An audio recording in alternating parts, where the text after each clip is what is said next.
might think that I just come in there and look for knockoffs, and that's not the case. I'm actually a sharp, smart fighter. So, well, I'm here. Who wanted to fight me?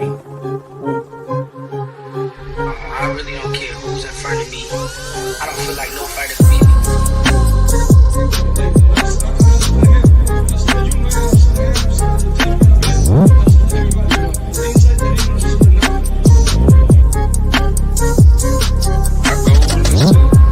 Demolish everybody, to be honest. Everybody that's in my way.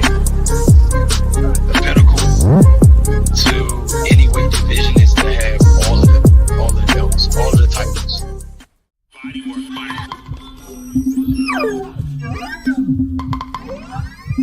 work, Welcome to Body Work. Welcome back. It's Michael Rogers. Welcome to Body Work Boxing. It feels so good to be back. It's Friday night. I figured I'd make myself available. I had a lot of time to think about a lot of things, man, and analyze a lot of things going on in the sport. And I was just reminded about some hard truths, man.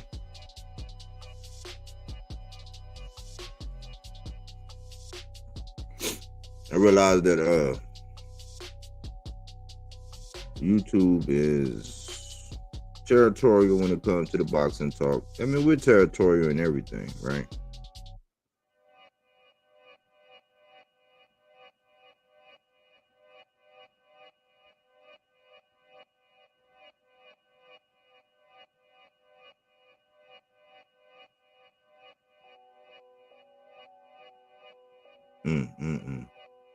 I was just going over some tasks, man. I was going to do some things on some of the things that's going on in YouTube boxing talk, and some of the things we're up against as fans, as creators, some patterns. It'll kind of let some people know that might be going through some of these things. That you're not alone in going through some of these things, man. And the big thing, man, if you are doing your thing right, you're making your way, you're making your bones, you're growing, you're still putting in that effort every day. You're striving to be great every day. You know what I'm saying? You got some kind of contribution every day. You're gonna be all right, man. You're gonna be all right. You just can't let people snuff the energy out of you. And I figure I'll tell my YouTube story today, man. And I promise you I won't use names, but I mean I won't use subliminals. I'll say names if need be. But I want a lot of people to know, man, it's been a journey. It's been a journey for me on this YouTube, man, on this whole boxing YouTube thing, right? And it's had its growing pains. You know, I've met and interacted with a lot of people on YouTube, man, and had relationships with a lot of people, man. Some people may not know that I've ever had a relationship or had anything to do with some of these people online. You know, it's probably more than 20, 30 channels that I know I've was a regular on or had interactions with or whatever, that for whatever reason, man, we no longer no longer involved with it, man. And it comes down to the same thing, man. If you were a fresh YouTuber, if you just now getting online and you trying to feel the ropes, right? You may find yourself in the race or in the runnings, thinking that some of the things that you're going to do is going to lead to you being more toward the front of the pack. The whole thing that you got to realize is that when you think about it, you're still dealing with a pack. You know what I'm saying? I knew not outright, but I knew just from paying attention. I knew when somebody, I knew when I did a video, right, and somebody had came out like the next day, and they were talking about, well, man, F being solo. You know what I'm saying, man? Like, as human beings, we run in a pack. We a pack. We tribal. And I'm like, why is this person of all people talking this? Since I'm a little irrelevant guy, you know what I'm saying? Since I'm a little guy on the totem pole, you know what I'm saying? Man with little numbers, so to speak. Why is this guy saying this? And this guy was one of the guys that I looked up. I used to look up to this guy a lot. You know, I mean, I would say, I still would say, for the most part, I'm still 80-20 with the dude. I even told him I'm 80-20. Like 80% of the stuff you do, I rock with, I'm cool with it. It's the other 20%. And that's one of the higher numbers. You know what I'm saying? If you rocking where I'm rocking with about 90% of what you saying, it's like, man, it ain't nothing. It ain't about nothing.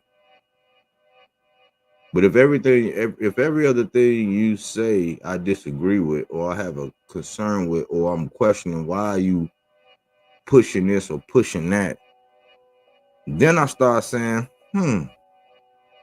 what is this all about? Long story short, right? I got back on YouTube, and the first people that when I got on YouTube, the boxers that brought me back was Errol Spence and Tank. Tank and Errol Spence were the boxers that brought me back. Two boxers. I grew up watching boxing whenever I could. When I was younger, going to church, I knew one dude in my early teens who was actually boxing. He used to train. He used to run with a tennis ball under his chin, and every time, you know what I'm saying, we would talk, have a moment. He was older than me. He would talk. He would say, yeah, man, he was always training, you know what I'm saying, always keeping in shape, always, you know, motivated about it or whatever. That was my first run-in with somebody that was an amateur boxing. I was a teenager. But I grew up playing football. You know, I put all my eggs in that football basket. And for whatever reason, man, my bones couldn't my bones couldn't hold up to the force, man. You know what I'm saying? My bones, like, I done broken a couple bones, man, and my body couldn't handle it. I didn't have that Adrian Peterson type, you know what I'm saying, DNA where, you know, I could go through a full knee, you know what I'm saying, damn near full reconstruction of a knee and still lead the league in rushing. You know what I'm saying? I didn't have that kind of body. I had the talent, though. Body just couldn't hold up. So I didn't really pick up the gloves, man. And the people that I had mentoring me was really like, hey, man, they introduced me to football. And most of my life, all the way up until what I went semi-pro with it, that's all I knew. In hindsight, I do be having a shoulda, coulda, woulda. Like, man, I wish I would have boxed. You know what I'm saying? But I live with it. It's just I love boxing now. So to say, plus being in the Army, going through basic, being in war, going to Iraq, being stationed in Korea, El Paso, Texas, Savannah, Georgia, being in an artillery unit, you experience things in the team environment, in a high stress environment. You know what I'm saying? You used to dealing with people of different backgrounds, different cultures, all of that. So Nothing online would say that, hey man, you should have a problem when it comes to any kind of background or nationality or race or religion or none of that, because in the Army and on the football field, you deal with all of that. Well, my experiences was, I was like, oh man, that's nice. You know what I'm saying? When I first got online, there was a couple channels I went to, and I was thinking, this is cool, man. This is like, it's other people that really love this boxing shit. Cause I was done. I was fed up with football. I said, man, it's fixed. You know what I'm saying? I'm like, and the more I learn about boxing, you know what I'm saying? I'll be saying the same thing. But I'm like, it's fixed. So I kind of fell back from it. And I had solace in knowing that I can get online and I can go to this channel, I can watch that channel, I could do this and that, and they talking about boxing. You know what I'm saying? Like, they passionate about boxing. Like, they letting you know, they feeling you in. And it's all good when you first get in there and you like, yeah. Oh man, that was entertainment. Oh man, you funny. Oh, you got me, because you're really subject and you're really at the mercy of the people that's putting out the information. Like, especially if you're not going back and looking at everything. You're really subject to what they're actually telling you. And when I stopped watching boxing before I came back, I stopped watching boxing. I think it was the night when Mike Tyson fought Tommy Morrison. And Mike lost, and Mike kissed him on the cheek. He was like, I just wanted enough money to feed my family. You know, I was disgusted. I was a sergeant in the Army. I had my little squad that used to roll with me, and we was having a party, a fight party. I used to have fight parties, man, and pretty much every Friday, Saturday, and Sunday is well, not Sunday so much, but Friday, sometimes Thursdays, Fridays, Saturdays, it's going down. You know what I'm saying? We're gonna get off work. You know what I'm saying? We're gonna go to the liquor store. Then we're gonna go to then we're gonna, if you gotta get a haircut, you're gonna go get shaped up, go do whatever, you know what I'm saying? We're gonna get back to the crib, get freshened up. We're gonna break out the dice. We're gonna break out the cards. We're gonna break out the dominoes.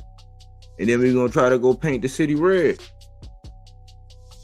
Rinse, wash, repeat. So I had that fight of the last one. I'm talking about barbecue. We on the grill. We cooking. I mean, we putting on the full spread. Because when you drinking, you got, you know what I'm saying? You got to eat. So that night was when I was like, man, I'm not doing this no more. And I kind of like shut the door on boxing. And I would follow along with it, you know what I'm saying, throughout the years. And then when I was truck driving, I started getting more and more back into it when I was truck driving, because, you know, you over the road, you get to watch fights. You had a long trip, you know what I'm saying? You driving all day, like sometimes 11 hours a day. I kind of started falling back into the sport. Well, Earl Spence and Tank Davis was the ones who brought me back. I was like, man, because I had never seen, like, growing up, I don't know if I really paid attention to the weight classes and all that. Everybody knew heavyweight, everybody knew Tyson, but when it came down to like most of the weights, the little guys, the big guys, like, really didn't pay attention to it. We just knew, okay, if it was a fight going on, and since we wasn't paying for it as young people, you know what I'm saying, we was at the mercy of what we could actually see. My whole world was football. So whenever I could see a fight, you know, we watching it. I remember Buster Douglas knocking out Tyson. I remember where I was. I remember being on the floor, damn near up under the bed when I seen it, just on my elbows, looking up like, God, like, you know what I'm saying? It was like watching somebody, you know what I'm saying, like unalive your superhero. And then when I used to see Roy Jones, like towards the end, I used to see him get put to sleep, get knocked through the ropes. I'm like, man, I don't want to see that, man. Like, if Roy gonna still be fighting, man, I'm not watching it, man. I was like, man, Roy need to stop, man. People need to I want to remember Roy the way he was when, you know what I'm saying, he was Captain Hook. But I fast forward and I got online, and at first it was all good, man. I found, you know, a part of a community. I didn't sign up and do all that other stuff and pay no dues and all that, but I was a part of a community where I would go to all the channels a part of that community, and I would put my 2 cents in, you know what I'm saying, wherever I could. I was super chatting. There was a lot of them. I was super chatting, just letting you know, like, hey man, I appreciate it. Whether $2-3 or whatever here and there. One channel I was going to every day, religiously.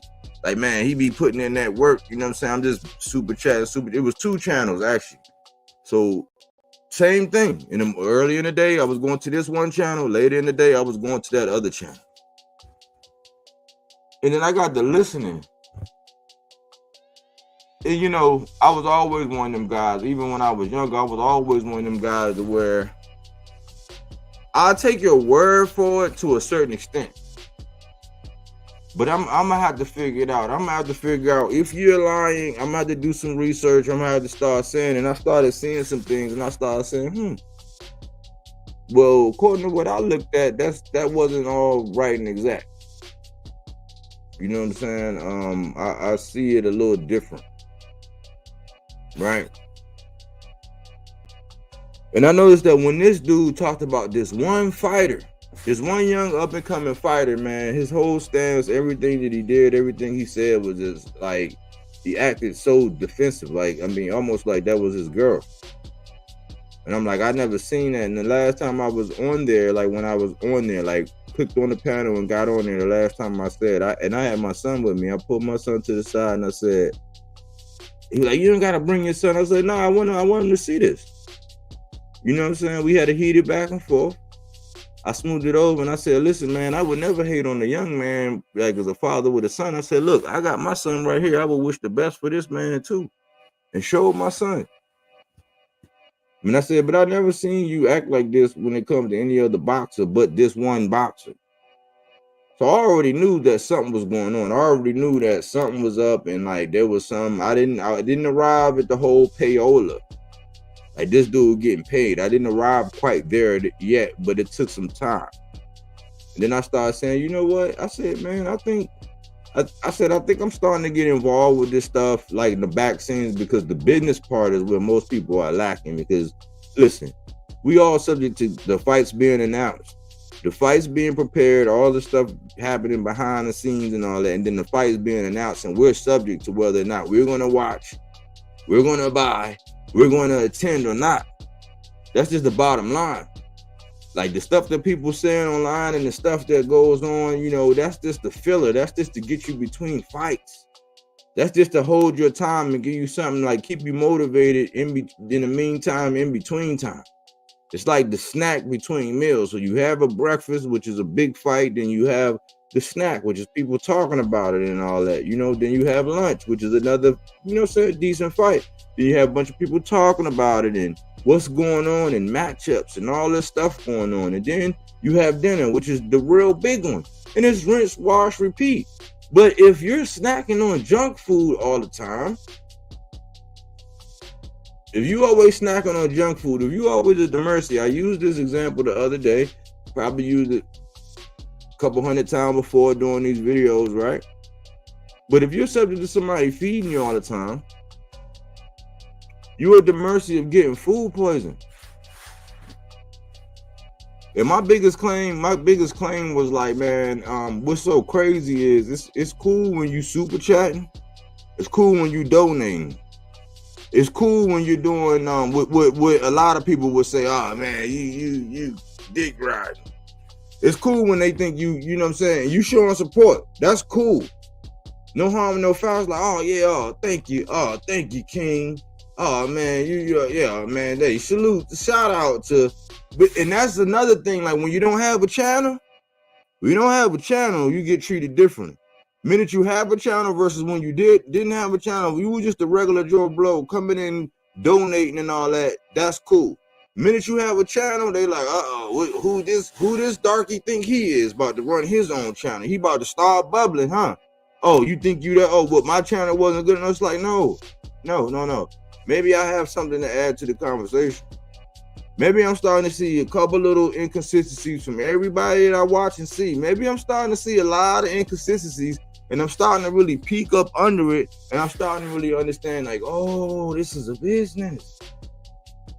This is a business. Like some people, man, they can get you because no matter what, like if you want to hear somebody curse somebody out, if you want to hear somebody degrade women, if you want to hear somebody call a woman the B word up and down and tell her, you know what I'm saying? If you want to see that, it's a spot where you can go see that damn near every day in the evening. Right? But in the morning, if you want to sit back and you want to have, you know, you want to have your coffee or drink your tea and you want intellectual conversation and stimulation, it's a place for that too. But what I realize is that they're two sides of the boat of the same coin, using the same tactics. My man Aaron Jones, he reminded me that I came up with something a long time ago. It was called Rent-A-Troll. And I never really knew it was a real thing. I said, really? Will people do that? But then I was like, okay, you got to understand the side. I knew the psychology of selling from selling insurance. But you got to get into the marketing. You got to get into the psychology of YouTube and what sells. You know, rage baiting is a real thing. If somebody can get you in rage, they can grab a hold of your emotions. They can kind of control you. There's a lot of people that say things that outrage you. They'll say things just to get a rise or whatever. That's not how they real are. They these online tough guys, you know what I'm saying? That's what they are. They're not really like that. You know what I'm saying? They spend too much time online to be like that. For real. And when they come down to it, they do a whole lot of flip-flop. But I'm going to digress. I found myself saying, you know what? Maybe I have a voice on YouTube. What's going to be my voice? I started doing some. I said, well, I'm gonna talk about who I like and what I'm seeing in boxing and what I'm getting. Like when I look at, because you can start seeing clearly that this channel is going to speak. Every time they speak about this boxer, this is how it's going to be. Every time they speak about that boxer, that's how it's going to be. Me, I said, well, what would be my lane? Maybe I'm going to visit all of the sources, anything that I can wrap my hands around, whether it's an article, whether it's a video, an interview. I'm going to grab it. I'm going to read this one. I'm going to read that one. I'm going to watch that video. And then I'm going to figure out what I got from it. And I started seeing that, oh man, yeah, it was low views at first. I didn't know what I was doing digitally. I didn't know what I was doing graphically. I didn't know, you know what I'm saying? I was starting from the beginning. Somebody had to show me how to do a thumbnail. Somebody showed me how to do like a lot of things. You know what I'm saying? How to use these different programs. I went through the computer crashes and then having to learn how to do this on the Mac versus on a PC. How to use these apps on my phone. And you know what? I said, man, look, I'm slow and steady. Wealth principle, man. I'm gonna live with my mistakes. I'm gonna go through it. I knew I was on to something when boxing gyms was in my comment section. I got the message a couple years ago. Boxing gyms was on my. He was in my comment section saying, "Dang, fam, you really do got haters." He said, He said, "I'm trying to figure this whole thing out too." Why? Because he was doing matchups and showing like the physicality and all the moves and all of that. I was doing the same thing, and he was under my video because I was expressing in that video that, man, dang, when you use the graphics, when you use these fighters fighting and stuff like that, you subject to getting copyright. And he was saying he was figuring it out. One of the biggest dumbasses online, poking and prying, was made an inference that I was stealing. But I was copying what he was doing. I'm like, well, if we doing the same thing, how the fuck am I copying him? And I'm like, with certain people, man, if you spend, let's just say you spend anywhere between 8 to 10 hours online. If you're spending 8 to 10 hours online, and I'm not, like where you're live, you don't have the time to research all the shit that you be talking about. You either just running, it's a business to where it's just like if you're in the same business, all you gotta do is read this, read that, and then the next day you can go right back into the same material. You know what I'm saying? Maybe sprinkling in a couple of new facts, but you don't have the time to actually sit down and look at everything like somebody who has all the time in the world.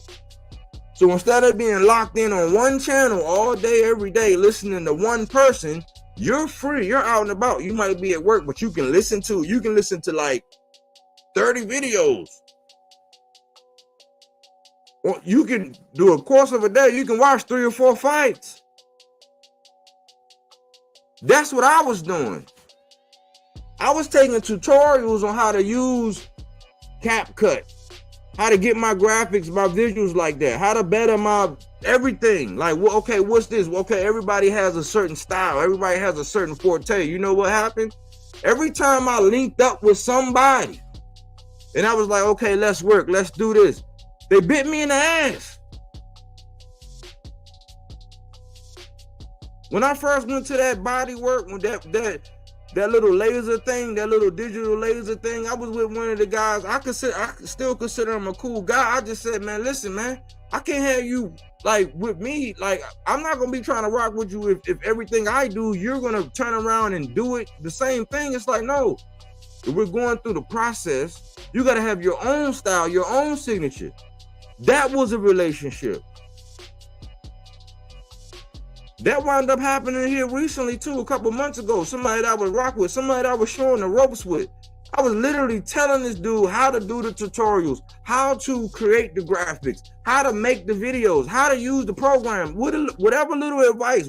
Get this, do that, do this. All I ask is to listen, look at these 3 videos. It's gonna show you how to do this, this, and this. Just do that, and then they're like 5-minute, 7-minute videos. Just do this, this. The dude started copying me. I'm talking about down to using the same instrumentals, the same music, like literally using the same things. I'm like, how does that work? So the biggest disrespect to me is try to say that I've been biting or been stealing or doing whatever from anybody. Why? I said, why would I do that? I can't stand when people do that to me.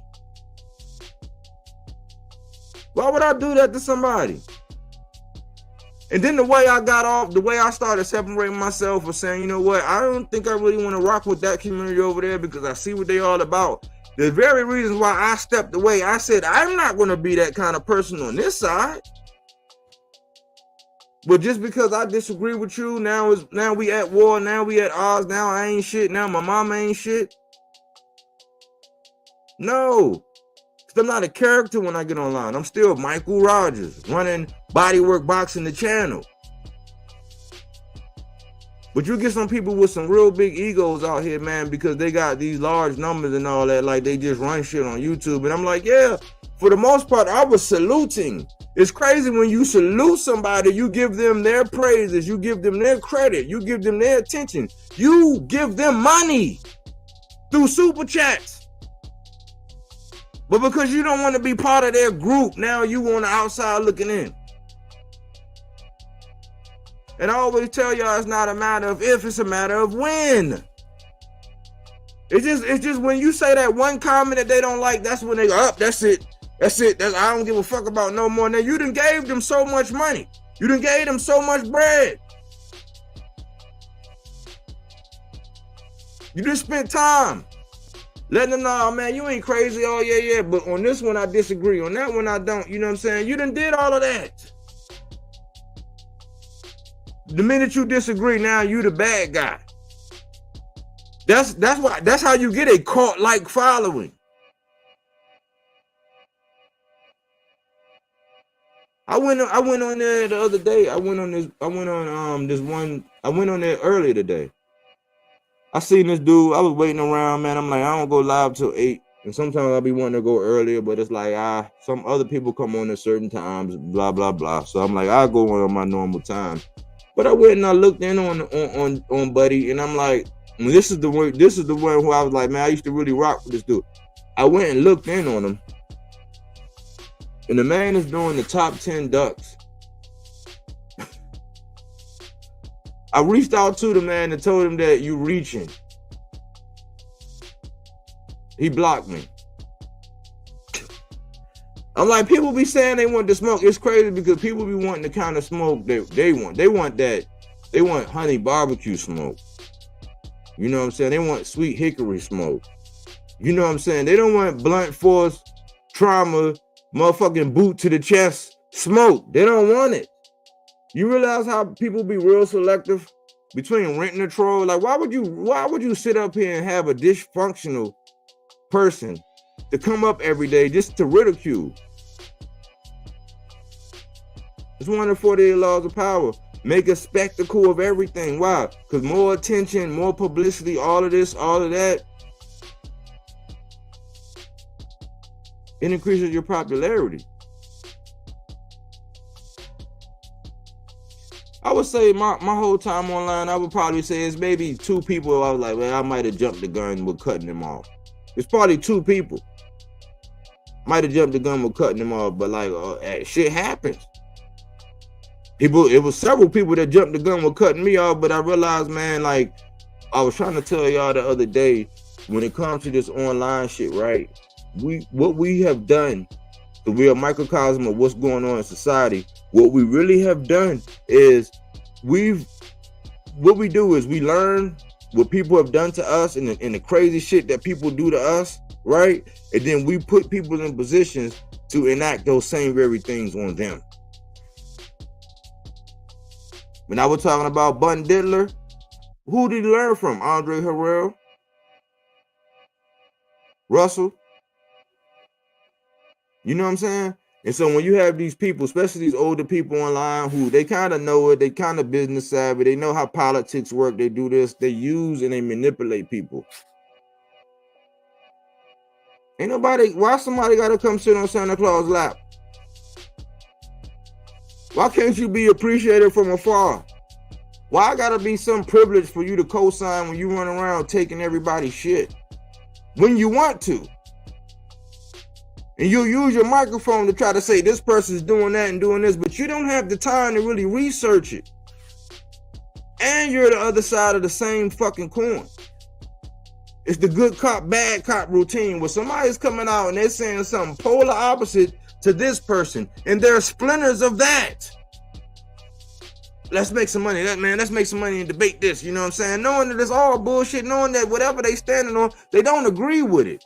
It's like I don't want to be down with nothing that's not genuine. And then we got the flip-floppers. The man with the bug eyes.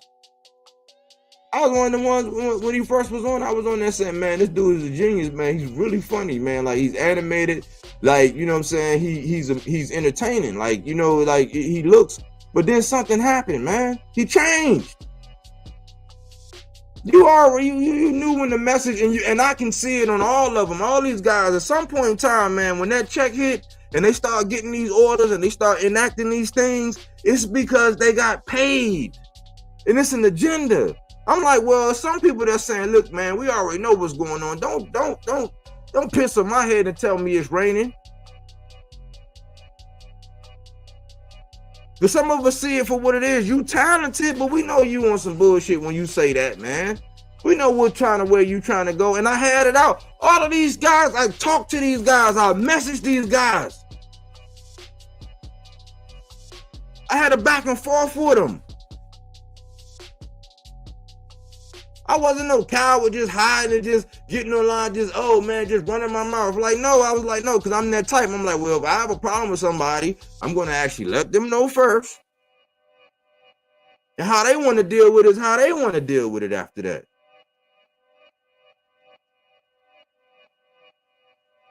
But what happens, man, is that they know it's just like these places of employment, right?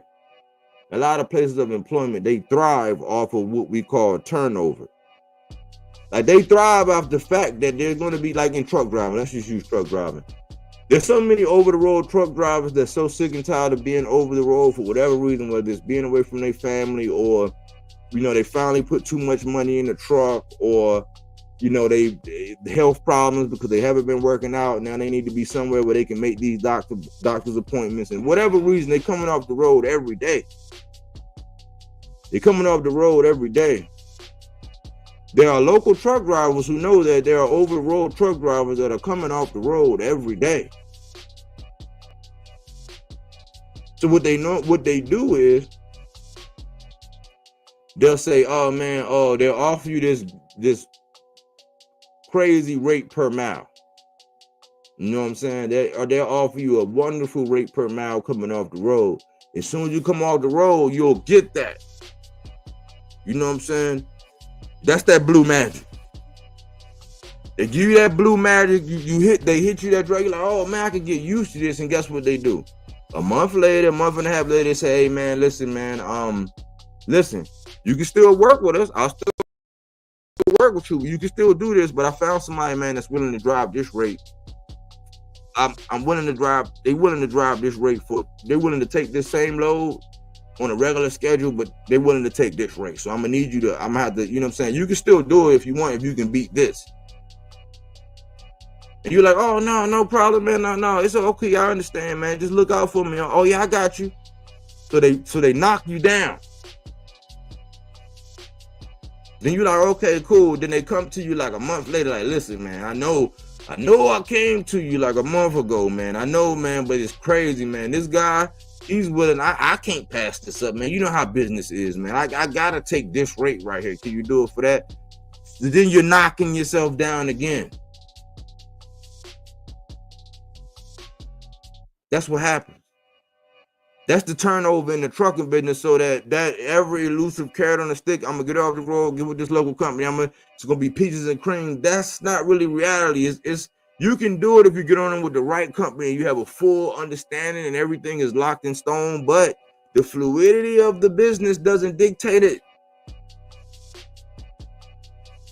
And he who has the loads has control. Just like when those wheels aren't turning, you aren't earning. It's a principle. YouTube channels, especially the big ones, they prey on the fact that every day there's going to be somebody that's getting tired of football and the shenanigans with football, so they coming over to boxing. Every day somebody going to get tired. They had their last leg with basketball and all this and all that. Every day it's going to be somebody coming off, and they're going to look and hear from somebody that's talking about boxing. And where they land, wherever that Plinko chip lands, based on the personality or whatever they heard or how they come in, or if, like in religion, they call it oikos. But one person learns something and they teach the family members and everybody gets to know. It's like oikos in this shit where somebody might have bring them in, hey man, check out my man channel, man. You know what I'm saying? He do. And that's how they get in. So now they feel like, oh man, my cousin watched this, or my brother told me to watch it. So now they locked in. And they all like, oh man, that dude's great, man. He's classic. He's la ha ha, he ha ha. Then you start donating. You start contributing. Then you start getting more active. And then you build up. For some people, they build up the courage and they jump on the paddle. And the first time they disagree, they get shit on. And the content creator let them know exactly how the fuck they think about you for getting up there. I said, I'm never going to be that. We can clown around. We can have, you know what I'm saying? Especially when I know it's just somebody, they just want to be mano a mano. They just want to get their verbal whatever off. You know what I'm saying? Yeah, we online, ha, ha, ha. You know what I'm saying? We all online. We just talking boxing shit. We shooting it up on Boxing Talk. This is not real life. When the computers go down and we go outside, that's different. I understand that. They don't. You'll find yourself getting kicked off, getting blocked. You'll be on a panel and all of a sudden you don't have the freedom of, I'm thinking, man, shit, the best thing about YouTube is freedom of speech. So what I look like being in my own life, in my own real world, being able to say whatever the fuck I want to say, to get up on your panel where you can control what the fuck I have to say. But we're supposed to be grown and responsible. No. Everybody want their cult-like following. Everybody want their blind people that's just gonna be like they want to be able to shut up and go along with the flow and all that. And that's good collectively. If it was equating to some shit that was tangible, it's creating some shit that's tangible for them in the form of money. What about tangible for you as a fan? It's nothing. It's just like all the time when you rented a house and you put money in it. You know what I mean, you was putting money in and you rented it and rented it and rented it and rented it, and then you finally went to go build your own. When you went to go build your own, that's when you finally said, you know what, that money I was putting in my house to rent, now I'm putting in the house where I'm owning it. Now I have ownership. That's when you actually be like, oh, okay, cool. So yeah, it's cool to contribute and all that. And when people are getting that, when that's people's livelihood, but that's all they get paid to do, oh yeah, they're gonna tell you whatever the fuck they need to tell you to keep the lights on. And it ain't no police. Everybody online, right? It ain't no policing up nobody online no more. It's not like in the real life, like when you out there and you got some people around you, like you got some uncles, some cousins, and whatever, and they can be like, oh man, nah, man, I wouldn't have said that, man. I wouldn't have went in like that. Nah, man, I wouldn't have called that lady a B like that. I wouldn't have did that. Like in real life, we do that. Online, it ain't none of that. Who you think you are? You ain't nobody. I've been doing this. It's like, okay, cool. And then you look back and a year later, 2 years later, 3 years later, yeah, they got numbers if you're comparing it to somebody that's just starting off, but for the amount of time they put online and what they got going on, it ain't shit. Especially when you know you can buy, you can pay, you can actually literally pay for people to run your numbers up. You can have a whole community of people. Like right now, if I went out and told somebody, if I just took and said, okay, let's just say on the average, right? I'm not going to charge you nothing for this, but this is what you can do. And I guarantee you'll be just as big as the other channels. If you say, all right, I got $200 a month that I'm willing to use as far as budgeting and marketing to actually grow my channel, right? I got $200, right? You could take that $200 and then go find 10 to 15 people, split it up and have them run that money to you. And then as the numbers come up, because when they running it to you, they got to be online. So we're showing that you got somebody in the comment section. They run that bread to you. You get it back. You keep it all in one spot. And then you have, if it's 3 different places, like if it's a content creator over there, and over there, y'all could just cycle it. People gonna see that, oh man, okay, they giving because it's just like church. Remember in church, you remember when Sister Aretha got up and she said, oh, God done blessed me with this one. I'm about to go hit. Listen, God wanted me to give you this extra $250. Well, you know Sister Ethel ain't gonna let that go down without her saying, you know what? I got 50 on it. He's blessed me too, and I'm putting it in there too. These are the games that they play when it comes to being online, man. So I'm like, listen, when you really look at it, everything, they'll rage bait you. They'll race bait you. If you don't go along and you're not in the go along, get along gang, and you're not part of the flock, and you're not just, oh yeah, oh man, Reverend, you was preaching. Oh, you was really doing it. If you're not doing all of that, they don't give a fuck about you. Anything you say, because if it's in anywhere along the same vein as them, even if you did it a day before, a week before, a month before, 6 months before they did it, you biting.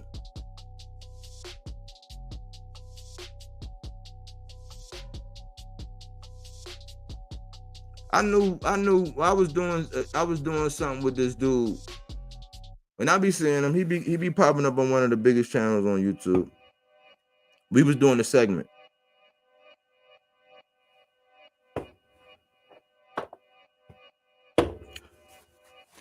And at that time, I wasn't posting those segments on YouTube. I was just doing those segments on Instagram, and we were bubbling. I didn't even know he was on Twitter. I didn't even know he was posting on Twitter and I think Facebook, and he was doing mad numbers off of the sessions we were doing. Women's Boxing's Wednesdays, and we were talking about women's boxing and boxing across the pond, and we had classic moments, man. Classic. Then he would come over and do this. So during that time, it was one fight that was coming up. One of the things we used to talk about, and it's on wax. That's why I say, man, you don't got to take my word for these things. All you got to do is a little homework before you jump out there and try to check me about it. All you got to do is go back and look at that video. Well, we was doing a video, and we were talking about, we was giving an assessment about Adrian Broner. This was a minute ago. And I was like, man, listen, man, I got a lot of respect for AB, man. And I said, man, I started seeing how, I started getting a feeling, because when I would see other creators talk about some of these boxers, I knew how I was looking at them talking about the boxers, and I was like, man, I don't want people to be thinking about me like that when I'm talking about these boxers. I have nothing but respect for these boxers, man. Nothing but, I take my liberties when it comes down to criticizing them and shit like that, but I have my respect for these boxers, man. And so I said, you know what, I'm at a stage where a lot of people was kicking AB. A lot of people was kicking AB. I said, I'm not gonna do that to AB. And I said something. I said, you know what? I said, man, I made a joke. I said, yeah. I said, man, I don't know, man. I know AB can throw his hands. I said, but if I was in the interview, I wouldn't have told him to wear white, because every time I look at him, it looked like he in his second trimester or something. Didn't think nothing of it. Me and him was laughing. Ha, ha, ha, ha. We got to talking about, and we both said it's on wax. We both said at that point in time, this is how long ago, might be coming up on 2 years ago. We sat there and said that Fabio Worley and Gerald Anderson was on a crash collision course. It's on wax. It's on Instagram.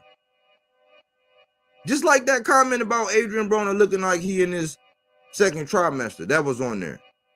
But lo and behold, I'm watching the video, and it was with Ego.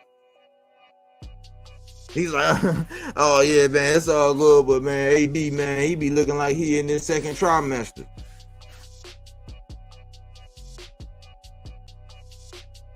And when he did that, then I started looking at, because remember the graphics I used to have with all the stuff moving and all the lights and all that, then I didn't think nothing of it, because all I thought was it was cool. Like, I'll be over there commenting, and I said, nah, man, I said, see, that's the whole thing about the big channels, man. It's just like the Jay-Z's of the world, man. Everybody want to gloat and talk about how big Jay-Z is and how this and this and that, but they don't forget about the Chris and Neefs. I mean, they will forget about the Chris and Neefs. They forget about the Beanie Siegels.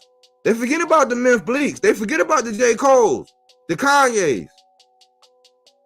Who was reigning above and supreme over all of them, where they were just able to just take a little bit of this. That young Chris from Chris and Neef, ride down on you or walk up on it. You don't remember when Jay-Z flow changed like that? That's what these dudes be doing, man, because you're a little channel, and you'll spend more time having to address the things that they like to borrow and pilfer than anybody really care about. And if you really sit down and do it, people are, oh man, here you go crying. Just do you, just do it. So then you do that. You move forward, you just do you. But it keeps happening. There is no explanation. There's no explanation to how you go like me. This was been happening. And Paulie, and I don't know, maybe it was somehow how I critique Paulie or whatever. And the thing that I said, because one day I gave an assessment on the Jesse Bam Rodriguez and the Sonny Edwards fight. And I said fireworks. That was the thumbnail. And then Chris Algieri came out and said, man, with this fight, all I see is fireworks. It's like we have the same interest. How come my shit is coming out a day before yours, but I ain't biting? So they started doing that. I said, I don't really know what time I'm gonna go on in the evening. I was going a little bit early. I said my 8 is a little bit later. You know what I'm saying? I'm rearranging some things. I said I'm gonna put more stakes in the ground, be more diligent, establish my own marketplace at a time when I want. I'll set out the reminder. Let's say I set out the reminder at 6:30. I set out the reminder at 6:30 that I'm going live at 8, and then at 7:45, when there was no alert for them to go, now all of a sudden they going live. As a small guy, I can't compete with that. And then they doing it on the same topic.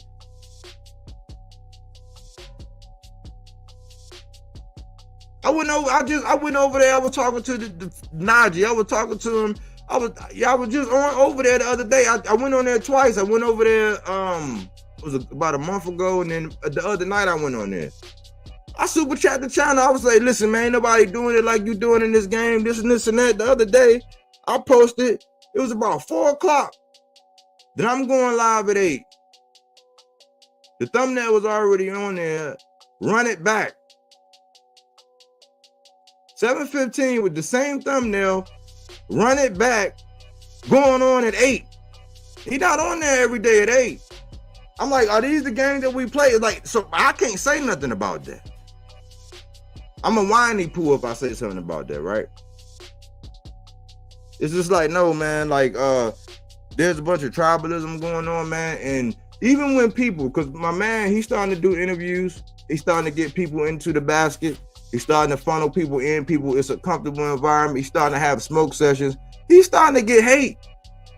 He's starting to get hate just for coming up, just for having people come into the fold and wanting to sit down and talk. And because it's a session, it ain't nobody looking to grill them.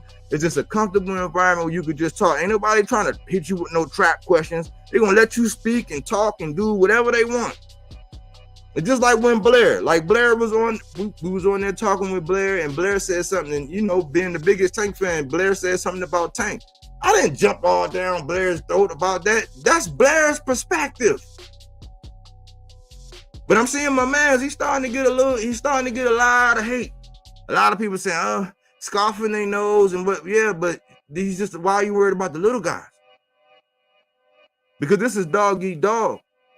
We all going to the same basketball game, the same football game, the same basketball game, the same boxing match. I say this all the time. Somebody's going to be infatuated with how fat the ring girl's ass was. Somebody's going to be upset about the people that's serving. Some people are going to be caught up in the ambiance and the lights. Somebody's going to be looking at the knockout. So how come we all reporting on the same thing? But people are being told that they're biting when they're reporting on the same thing. Just from a different element, a different aspect. Then you had one dude, his whole claim to fame was, man, I'll never take somebody's stuff and then reuse, and I'll never play nobody's ever, because listen, man, I'm one of these people for months and months and months, only to take somebody's stuff and then use it. It's like, listen, I could take an article offline where the person who wrote it online is basing off of a video that they seen on Fight Hype. Do that mean I'm biting Fight Hype? Because if I give an assessment about the video I seen, I'm biting. If I use the article that I wrote with that same information, I ain't biting. But you doing the same thing. And then we have these flip-floppers. And this is why I say, man, when it comes to that group stuff, I really wish that there could be a group. I really wish that there was a group to where everybody would be on code and we could all play this on code, off code game to where maybe we would be more impactful, but it ain't no code. Because when your man's is out of pocket, you don't tell him. It's only to when you're fed up. I just heard somebody else. Now, I fell out with this guy a long time ago over some Devin Haney and Tank shit. And I told him, man, Devin ain't what you think he is. He used to argue me down tooth and nail about it. I said, man, Tank is that guy, man. You can say whatever. You might not like this about him. You might not like that about him. But inside that ring and what you talking about, it's all Tank. He was going back at me tooth and nail. You would think he's a bigger Tank fan than me today.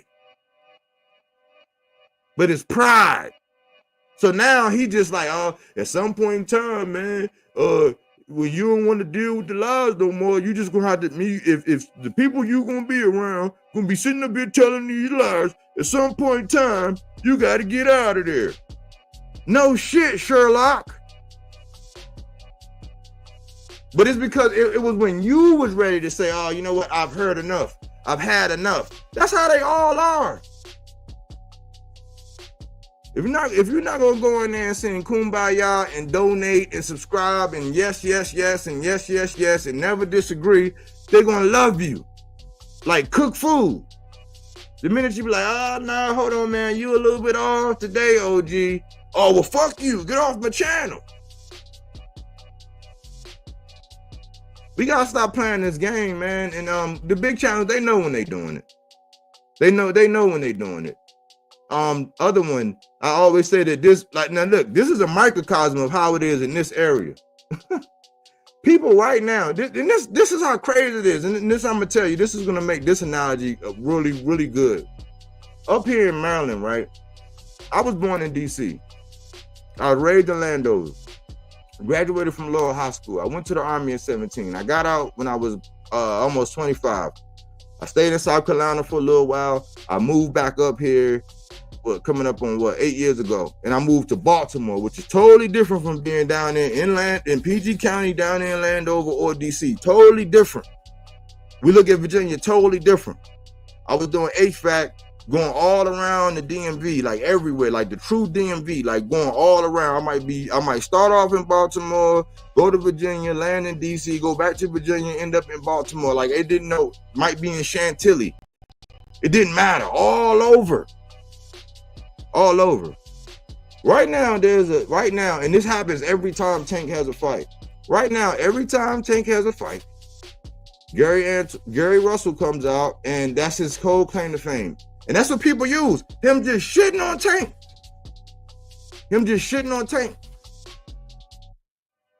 So I'm like, as a fan, because I like the Russells, I like Tank.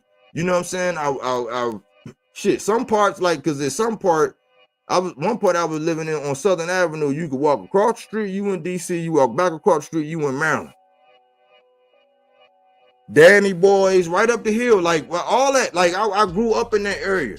Had some of the best fish sandwiches. Matter of fact, not even 5 minutes away is Crystal Skating. If you know anything about Crystal Skating Ring, ask about how much smoke used to happen if you had your ass outside the skating ring at night when the skating ring closed up, when it used to be called Crystals. Everybody was going to Seabrook or they was going to Crystals. But if you was going to Crystals, you better have your head on the swivel.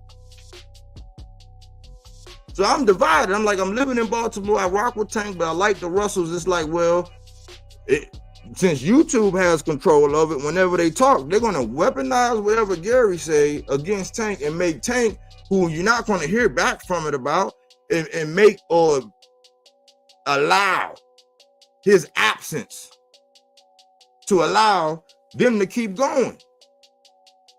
So when you from this area, what side do you choose? When you want to see them all do well? Do you even say anything about it? Yes, you do, because silence is consent. And I would say, listen, man, the things that Gary are saying, because we all want to see the fight, the things that Gary are saying would make sense if he had moved up or had been a little active going into the fight. He doesn't have a leg to stand on, but everybody who interview him ain't asking him about that. But if you say something about it, me having to be gone, I might be in Capitol Heights tomorrow. I might be in DC. Like me being in this area, moving around, roaming around, like me in this area, like what I look like, trying to say something that could be misinterpreted, and all of a sudden somebody but that's what they do to us. So you think, okay, well, all right, I'm cool with this faction over here. I show my support to this faction over here, but every time I go over there, they doing this Gary shit. I'm in Baltimore and y'all doing the Gary shit to me. So you'll let this dude down here in Texas just shit all over him. You'll let him get up on the panel, everything he say, you would acknowledge, you're gonna say this, you're gonna say that. I get up there, I'll say anything, you going above, below, and all that, and I'm the fan. So I say, you know what, I'm not going to engage in none of that, because I also said that a Tank fan will try to out-tank a Tank fan. I'm like, what the fuck? That's how it is being in this area. That's how it is being in this area. It's all confused, and they have us all worked up, and it's all in the spirit of likes, clicks, and views online. I'm like, some of us don't really view like that. Why? Because I think I'm kind of more creative enough to actually, if I really wanted to be sensationalized, I could start a whole different channel, have a faceless channel, and produce the shit out of a whole bunch of toxic shit. I could make the graphics, I could design thumbnails that would definitely have somebody get in the door, and then it could just be a bunch of shit that, like, toxic shit, like everybody else. I could. I just choose to talk about boxing. And that's a problem. Because you don't want to be in pocket with a whole bunch of people who have safety in numbers of what they think, but there's really no safety in the numbers, man. It's just like the insurance company, man. That insurance company can drop your ass whenever they want. You think it's safety in numbers. The only safety in numbers really is how many you got in that clip. Because you at the mercy of them saying, oh, you know what, I'm not fucking with you. Then they get to somebody saying this behind your back. Like, you know how many people know shit about me that I've never even personally talked to.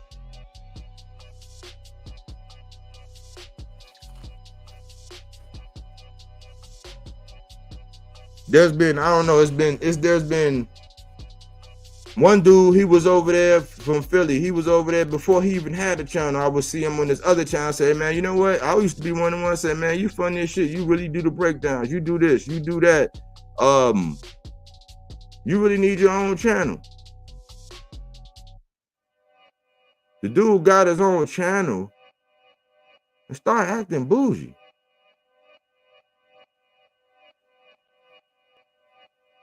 I seen a fool today. He's actually buying his subs and shit. He's buying them. But I seen a fool today that when I first started going to his channel, I subscribed to the channel. I was liking the views. I saw it wasn't much going on in the comment section. So I'm like, hey man, yeah, salute man, good work. Way to get that work out. Just because I know sometimes small channels need that. When I first did it, the motherfucker, I guess he went and looked at some videos I was doing, and then I go back and look at the next time when he go on, he's taking shots at me or some shit that I said in the video. I'm like, he just watched the video. People are weird online, bro. You know how many times that happened? With these people online, man.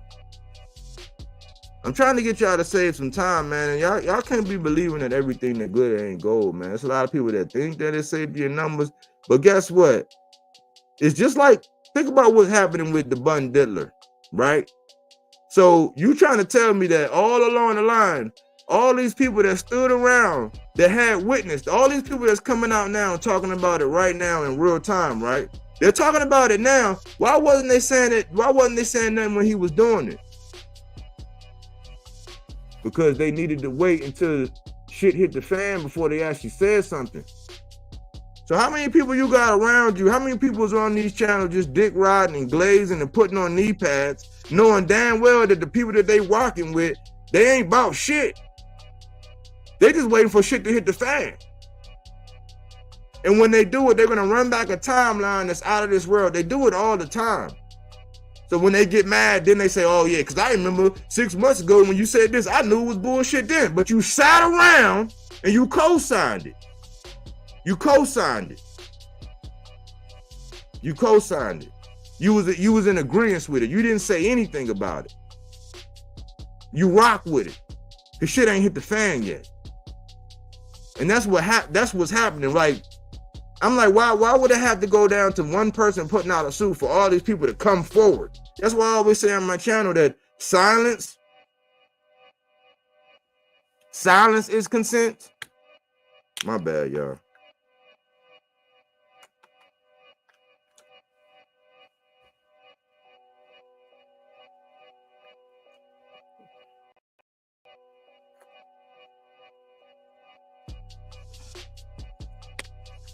You know why? It's because, man, see, I realize, I'm gonna tell y'all something, right? Now, and somebody that's been watching and following along with the channel, they probably know this, right?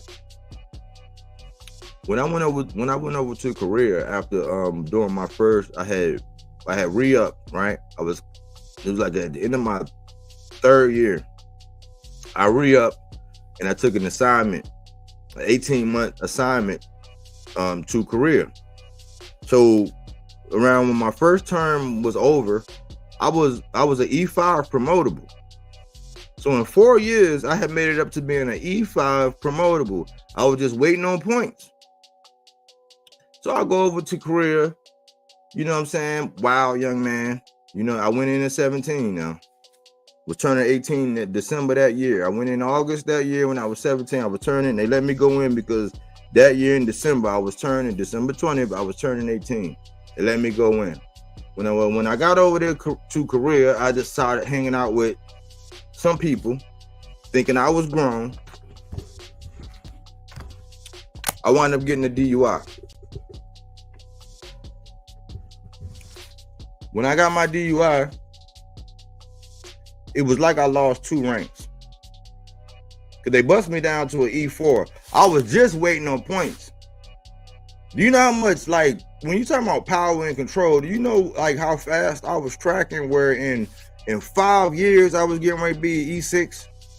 So in my 5th year, I was getting ready to be promoted to E6. In my 5th year, I had already did air assault. Only thing I wanted to do, I wanted to go airborne and be a drill sergeant. That's the only thing I wanted to do. When I got that DUI, that fucked up my Army career. I wasn't out of it, but as far as being able to go ahead and go and be a drill sergeant or go, I could have still went to airborne school. They wouldn't have held that back from me. But to be a drill sergeant, it was pretty much going to be a wrap on drill sergeant. And I didn't want to go be no recruiter. And for the longest time, right, I kind of was holding it back from my mom, right? And then finally I just broke down and told her, you know what I'm saying? Because it wasn't that long, but it was like, once I felt like, man, she gonna want to know what happened, man. So I said, let me tell her. And you know what she told me? She said, Michael, you got character. She said, you know, she's like, it's not the end of the world. You made a mistake. She was like, I hope you learn from it. She was like, you made a mistake. She said, but you have character. She's like, you can deal with it. All you got to do the right thing. Do whatever they tell you to do. Serve your little extra duty. I was on extra duty and restriction and all that. Lost my vehicle over there. Of course, I lost my vehicle over there in Korea. Had to move into the barracks. And I had like 6 soldiers. I went from having 6 soldiers to having to work for one of my soldiers. And then after that, like once I was no longer a sergeant and I went back to E4. Now these people, I came over to Korea because they always say it's a joke in the Army, man. Fastest way to make specials is to go over there, sergeant. You know what I'm saying? And I fell into that. I was that statistic. That's how I know about being a statistic.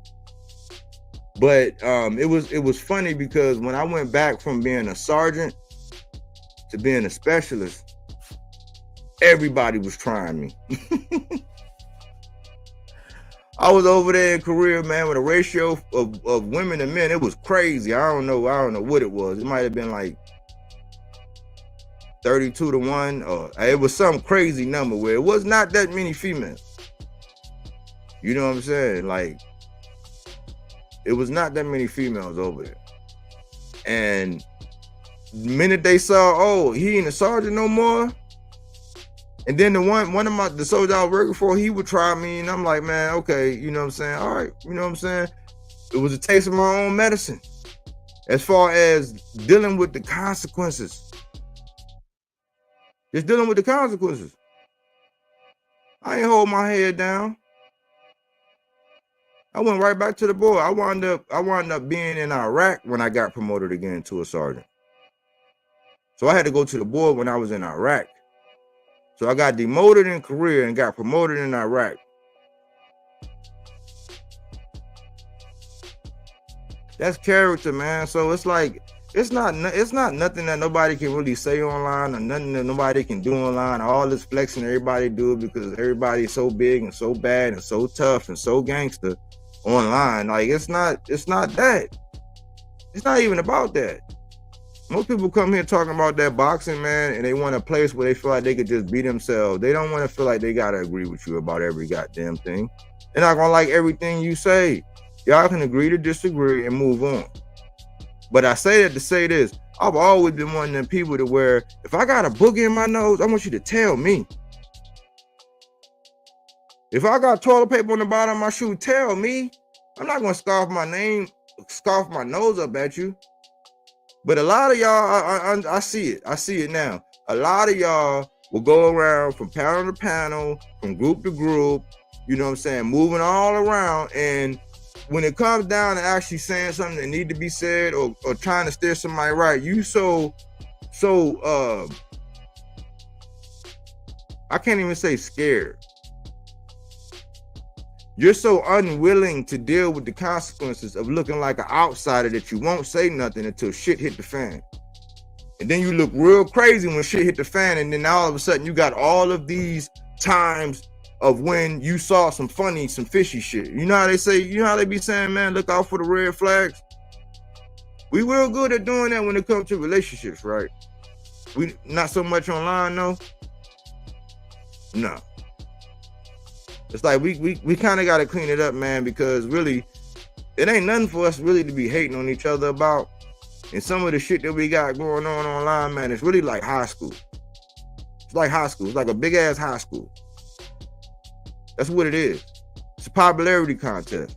And most of the time the fans get played, you get divided and conquered, and nobody ever gets anywhere when it comes down to actually getting the fights. You just get all worked up as a fan, as a fan, and you build up all this disdain for this boxer or that boxer when it's like, damn, man, like they, you know, that's just their job, man. People don't get the bird's eye view to peek in and see what the fuck we doing for a living. So when you see your partner up there being a fucking hypocrite, the guy that you like, the guy that you roll with, when you see somebody that's out of pocket, say something, man. Deal with the consequences. That's what I did. It ain't because I can't play well with others, it's because I won't stand up and I won't tolerate no bullshit. And my last example I'll give you was a dude. It was the dude up here in this area where I'm at. We was cool. He had a morning joint. I'll go in there.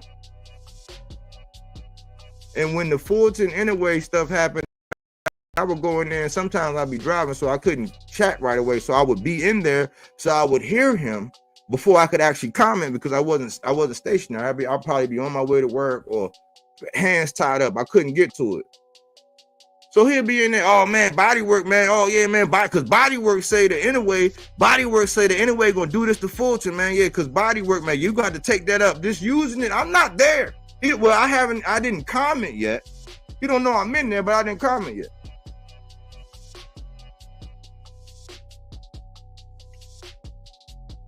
So I finally go in there. Oh, there you go right there, man. Yeah, because so using me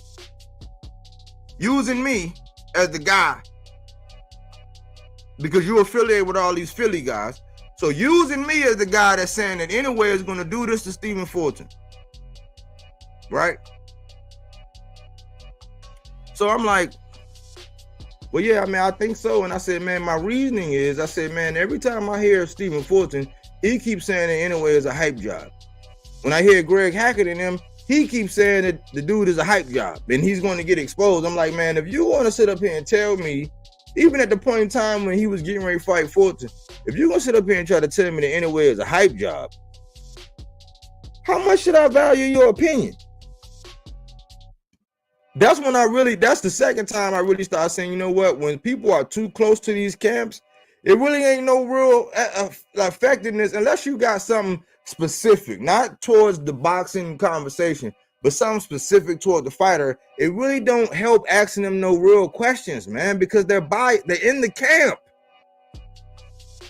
So this dude would use me to hype up the conversation and stir people up, so people going back and forth with me. Oh man, nah, because Fulton, he gonna do this and Fulton gonna do that. So the fight happened and Anyway stopped his ass.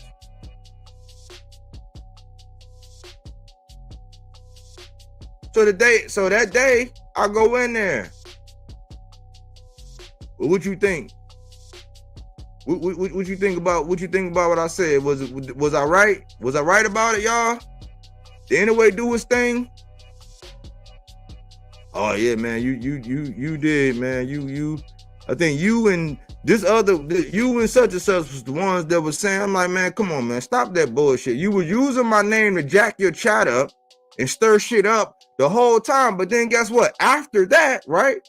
After that, doing another video, I'm in there just chit-chatting along, going back and forth, doing my little spiel, right? So then he got a guest up there, whatever, some dude from DC or whatever, did jail time or whatever. He up there, they doing their thing. And normally, if I go in, salute body work. You know what I'm saying? Oh man, my man body work. So now I say something in the chat. Now it's nothing but disagreement. Now it's nothing I say is getting like acknowledged or nothing. Like I didn't even say nothing really. Didn't say nothing.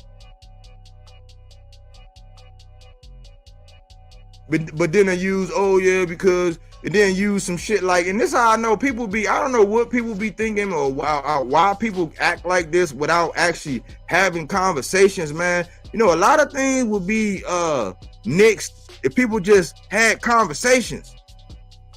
I try not to do a whole lot of assuming. But I notice every time if I'm watching it, I don't say no. I'm just, you know, I'm just in there just enjoying it, like getting through my day like everybody else, trying to support the little bit. If I don't say nothing, okay, cool. If I go in there and say something, all of a sudden, oh yeah, man, because you know me and Coach Calvin, every other time, like me and Coach Calvin, I'm like, I never even. Why do you gotta feel like that whenever I come around to act like that?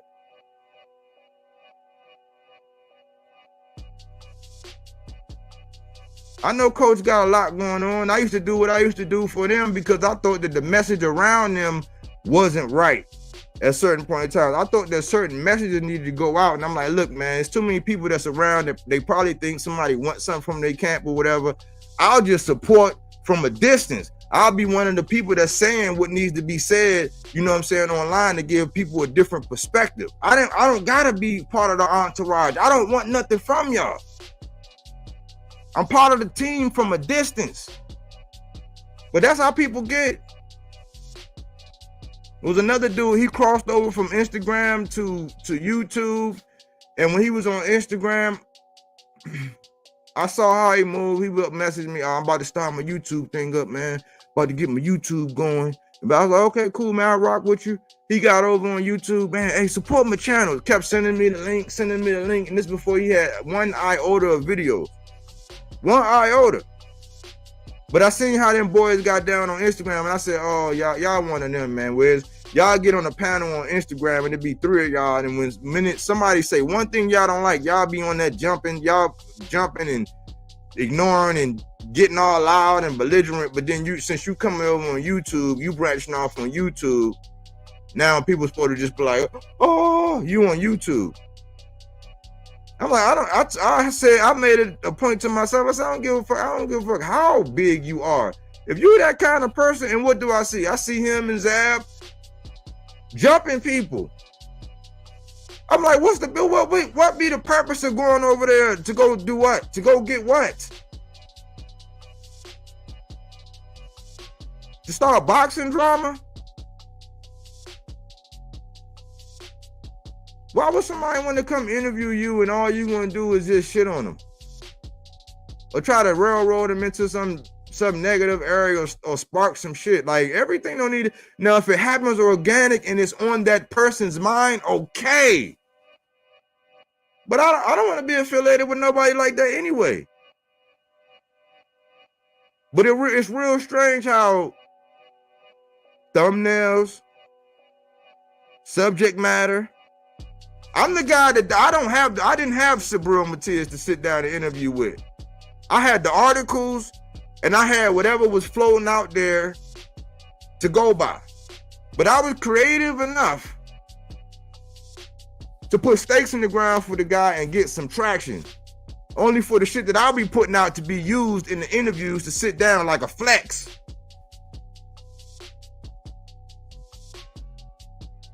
I come on and do a video about Ray Ford, the next day they interviewing Ray Ford. I come on and do a video about Shoo, the next day they viewing it. I'm like, okay, all right, so okay, cool.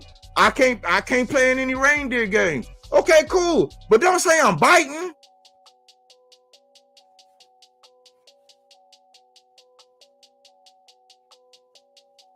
It's like, we gotta grow up, man. It's too much. Like, it's too, if you really look at it, man, you look at the people that's sliding into these spots. Look at these new guys. Look at these guys that's sliding into these spots and they're getting in their plants, man. And then look at them. Most of them be what? What do they be? Puerto Rican, Dominican, everything but and we be hanging up their ass.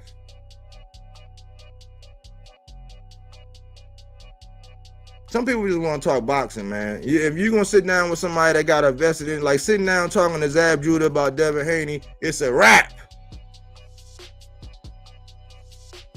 You can't sit down and talk to Gary Russell about Tank. It's a wrap.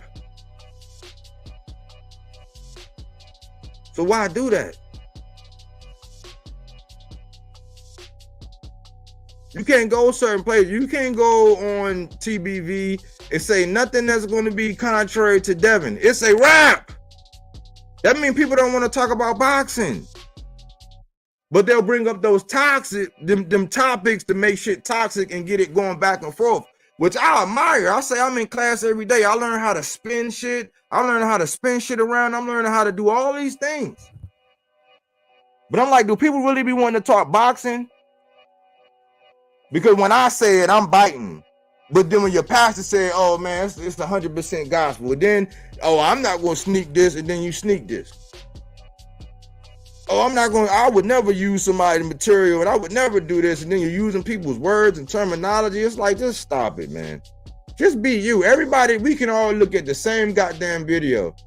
And I want to start doing this. I want to start doing this challenge every week where I put up to the community a video, an interview. I put up an interview. It could be 10 minutes long, and have everybody that's willing to sign up do their own video from thumbnail to subject matter, and everybody submit it on that same video, and let's see what everybody come up with. Without talking to each other, without coordinating, let's see what everybody come up with. Some people just gonna be naturally creative. Some people's thumbnail gonna look better. Some people's flow gonna look better. Some people gonna be able to elaborate. Some's gonna look pristine. Some people are just gonna be raw, but it's gonna be straight to the point, and it's gonna be enough for the people. And whatever box that you fall into, which one you like is the box that you're just gonna fall in. Well, we gotta stop all this shit about how somebody always taking and biting and doing this. And the people that's actually really doing it, y'all should be ashamed of yourself. It's a big ass high school, but it's okay, because just like the Diddler, just like the Bun Diddler, when shit hit the fan for him and people turn cold, now they coming out the woodworks. The same shit gonna happen to a lot of y'all when people start getting tired of that bullshit y'all doing. Like us, some of us are the biggest dividers of the community that there is in the community. Some of us, not like this, but some of us are straight up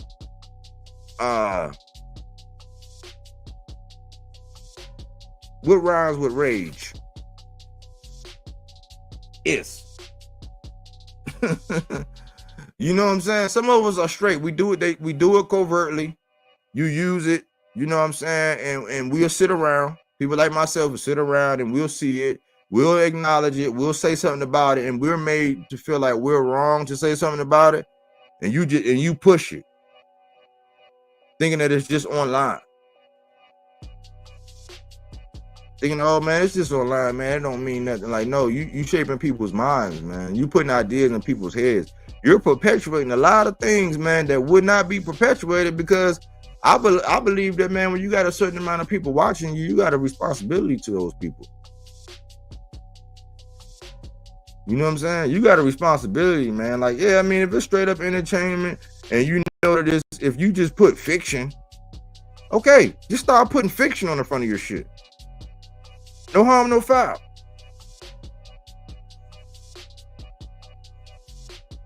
But it's just like earlier today, man, when I went on that dude's channel, man, I seen him. He's putting up the top 10 ducks. The first name he put up there was Demarcus Stanionis. I commented, man, this man reaching already. He blocked me.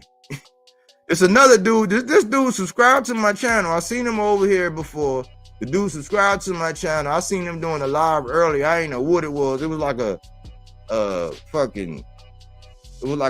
cartoon collage up there. He had so much shit collaged up there and so much going. It was just confusing. There was no clear cut. Your eyes just wandered from place to place. I'm like, what is this guy talking about? But he subscribed to me, so I'm gonna check him out. So I go over there and look at him, and I'm like, what is he talking about? But then he's talking about Tank and Shakur and this and that. And I said, well, Because he was saying something about Tank gonna be exposed. I said, how is Shakur going to expose Tank when Shakur's offensive output goes down against power punches? What you mean, nigga? What you mean? How he gonna expose Tank? What the fuck? You a Tank-a-maniac? I said, listen, bro.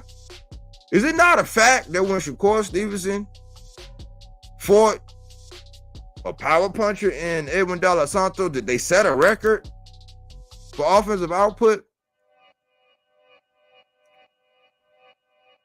Is it not a fact that when he fought Nakatila, his offensive output was limited, and people say, oh man, that's how he kind of do that. He's a little more elusive when it comes down to power punches.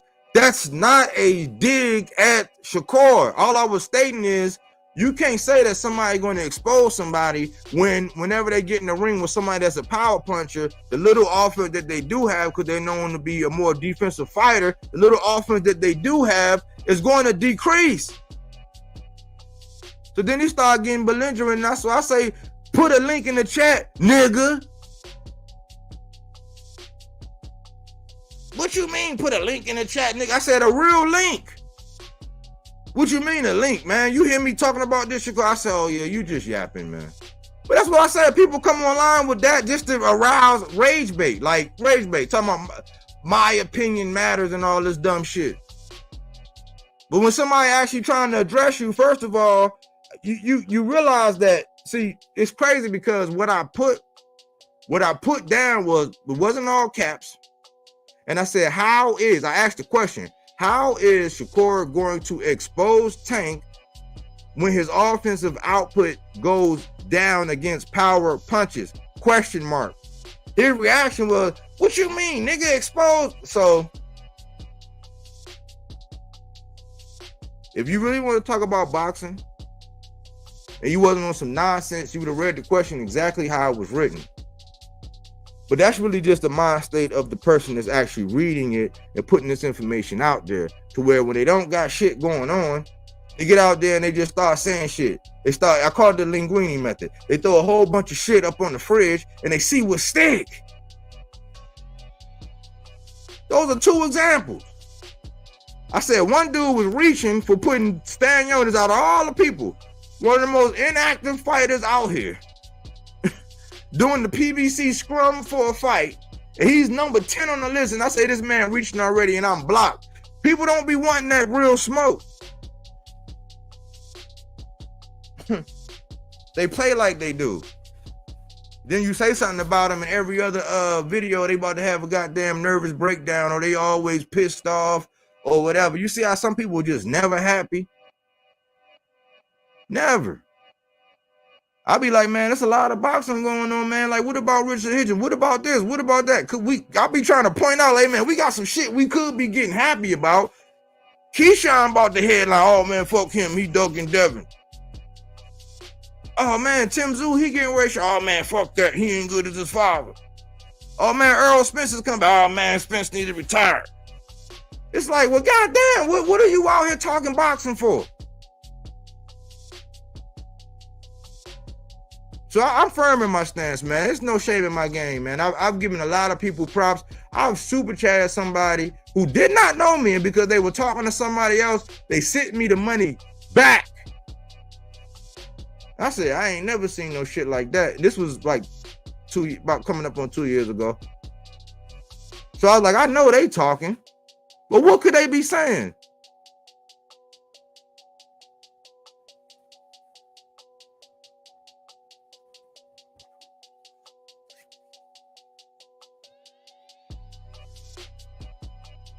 That's just how it is, man.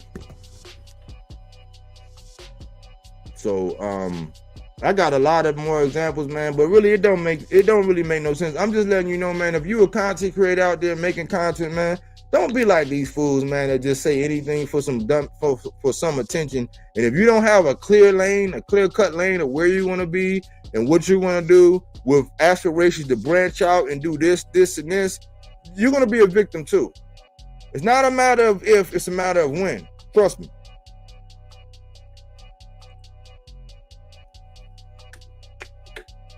Because you can have all the people in the world. You can have 500 people say, oh man, yeah. But deep down in your heart of hearts, when you know you ain't shit or you ain't right, you still gotta sleep with that. No 500 people saying that don't mean shit.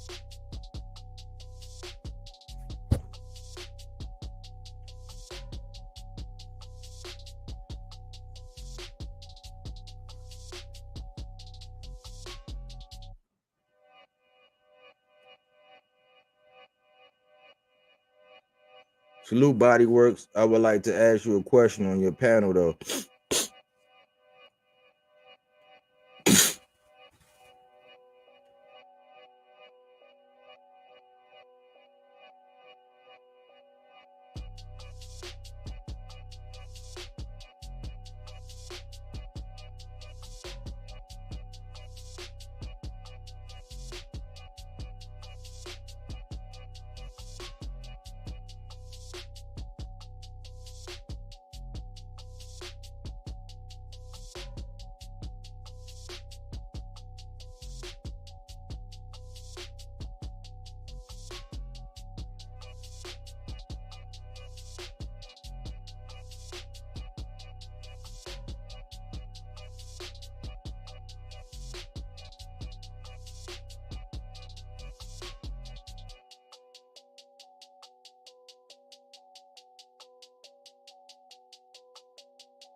Yeah, I'll put that out for you, C-Dub.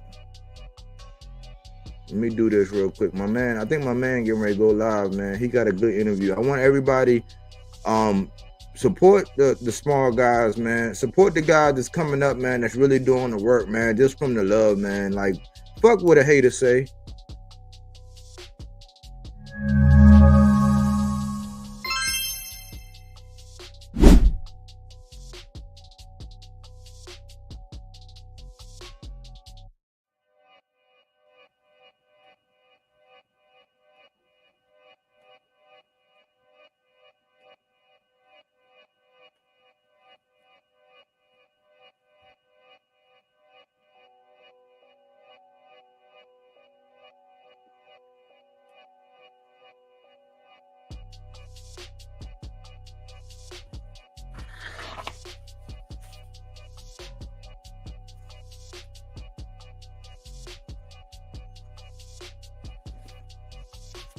It's too much shit that we could be sitting up here trying to figure out, man. How we can conquer this shit? How we can be better at this shit? How we can be more united? How, you know what I'm saying? We can all get, you know what I'm saying? All do our thing with this shit, man.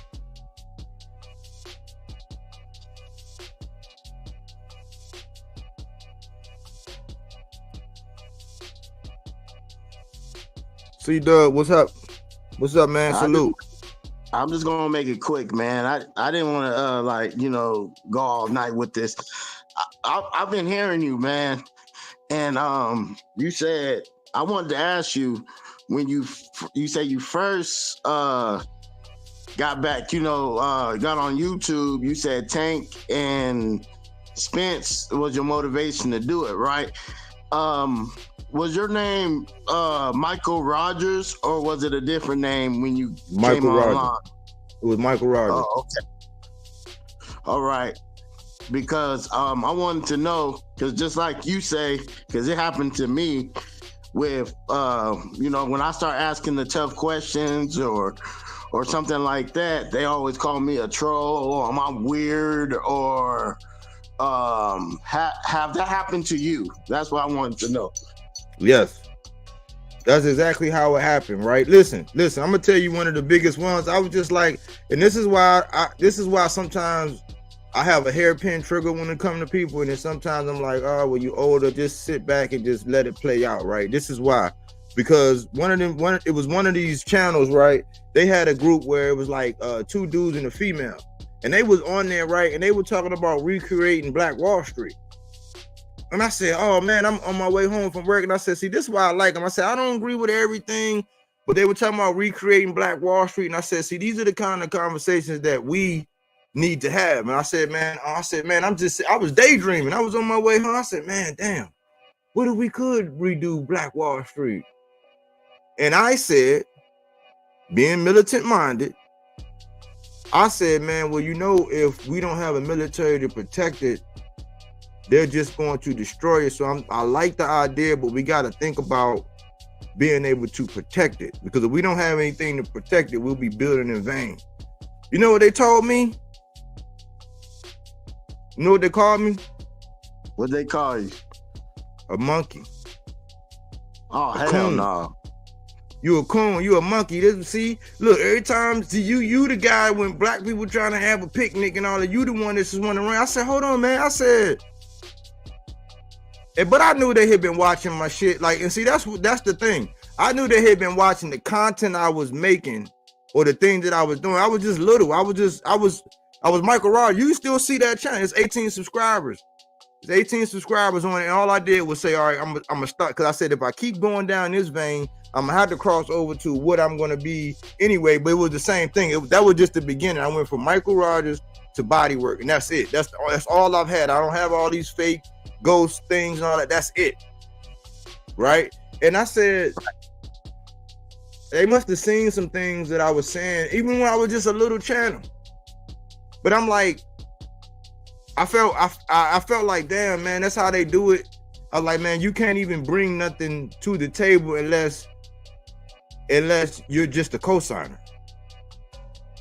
Like, unless, and then a lot of times it's a matter of when you do it. But you'll see it over time. Like the thing that I experienced happened over time. Like, it wasn't because I'm not one of them guys that's like right at first take, I'm just gonna be like, nah. I saw it happen. Like, it was a couple months. It unraveled for a couple months of me seeing this and saying, hold on, man, hold on. How come whenever you talk about this guy, you like that, but then when you talk about this guy, you like that? And when you weigh them, they don't make sense. But then when somebody say something, they all kind of bees and hoes and all this. I was like, hold on. Yeah. And so that's where I was like, that's why I said, you know what? And to clarify, Earl and Tank was the ones that caught my attention. Like, they were the ones who, when I said, let me look at this, somebody was telling me, and I was like, man, let me go look at these guys. And when I saw them, I was like, oh, okay, so we got some killers out here. You know, that's what I was thinking. We got some killers. And so I started watching them, you know what I'm saying? And then that was like, they were like the first two when I came back after that from Tyson till then, when I was like fully committed. I was still watching Pacquiao and some of the fights, some of the big ones that would actually be big enough for me to either go to the bar or shoot some pool and watch. But that's when I came back when them, you know what I'm saying, at that time, C-Dub. Oh, okay. Because it happened to me one time. I mean, when I had my name Christopher White, it was just Christopher White. And I commented on the Shakur and the Haney thing. And the guy was disagreement. Me and him had a disagreement, but you know, before that, he was calling me weirdo and all this other stuff. I said, I didn't go nowhere. I'm still here. I'm trying to talk boxing with you. And then he realized and he dropped the link, but I had to take my dog out. And then another dude came out who disagreed with him.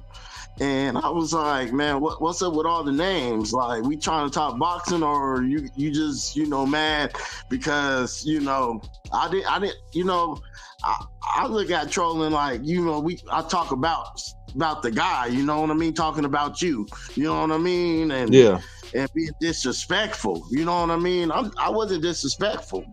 So, you know, that's all I wanted to ask you, man. Like I said, I just wanted to keep it short. So, yeah, I mean, if it's the thing is, man, what I'll be saying, this is why we talk about gaslighting. Just don't let people gaslight you. Like, you know, like, cause don't buy in and go to war with yourself. Like, am I tripping? Am I? Like, you're not tripping, dog. You're not tripping. And I wish more people would speak up and say what's on their mind and not go along with things that way. Because all they do, this is what they do, C-Dub. They wait a week later, a month later, sometimes 6 months later, sometimes 2 fights later, and be like, oh, you know what, man? I was wrong. And I'm like, well, no, you knew that all along. You knew what you were doing all along. That's when I be talking about gaslighting. But don't keep doing what you're doing, man. Keep having the mindset. Keep being bold, jumping out here on these panels, talking to whoever that will hear you listen. You know what I'm saying? And keep doing your thing, man. If you want to do content and you want to make it, shit, do that shit, man. I appreciate it, Bodywork. I'm gonna let you go, bro. Right, enjoy your show with Pop, man. All right, man. All right. Peace.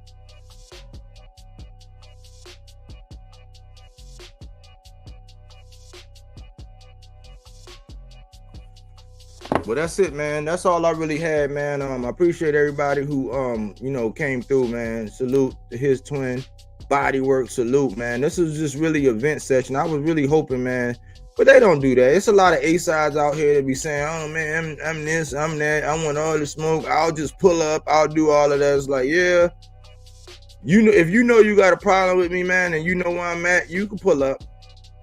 If you really built like that, but most people gotta have control of the microphone and be able to mute you. That's the first thing they want to do the minute I get up there. And, like, when me and somebody else got it and we locking horns, the first thing they do is mute me. You know, I'm like, oh well, you gonna take away my freedom of speech? Why the fuck would I go somewhere where you gonna take away my freedom of speech? That's just me though, man. I wanted to put something on your mind, man, and get this off my chest, man. I'm gonna try to stick to just making content. I'm just gonna try to stick to just making content and not even giving my opinion on what everybody else got going on. This is still the pulse of boxing, and I'm still gonna be telling you at any point in time what's really going on with the sport of boxing. If anybody don't like it, I can tell you what you can do or where you can go. You know what I'm saying? I'm not sure if you're gonna do it or go there, but it is what it is. And I like to have these times, man, where I give full transparency. I let people know I do not think I'm perfect, but I do honor my name, man, and I won't have nobody out here lying on me and talking about I'm doing something that I'm not doing. You know what I'm saying? That I would not do. You know what I'm saying? I've been through way tougher shit than anything that didn't happen online. And some people talking shit online ain't gonna stop nothing. Period. I don't care how many clicks and joins and how much, like, I don't give a fuck. I'm still gonna be me. And I didn't have nobody pull me under their wing and say, oh man, show me how to get monetized or have to join this group and be a part of this or use this hashtag. I ain't have to do none of that shit. I got out the mud with people hating. And I ain't buy shit. So this is a channel that's gonna stand firm, man. It's small, it's growing. It's still growing, but it's small, but it's authentic. And people can keep all this subliminal stuff trying to say all these things, man. I'm done with it, man. If you ain't gonna say body work, man, fuck you. That's how I see it. I'm just being honest.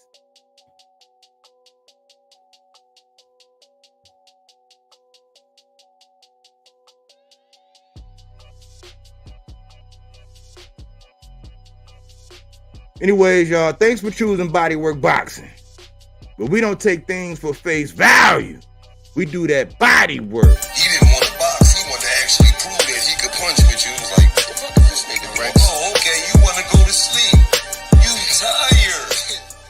Welcome to body work.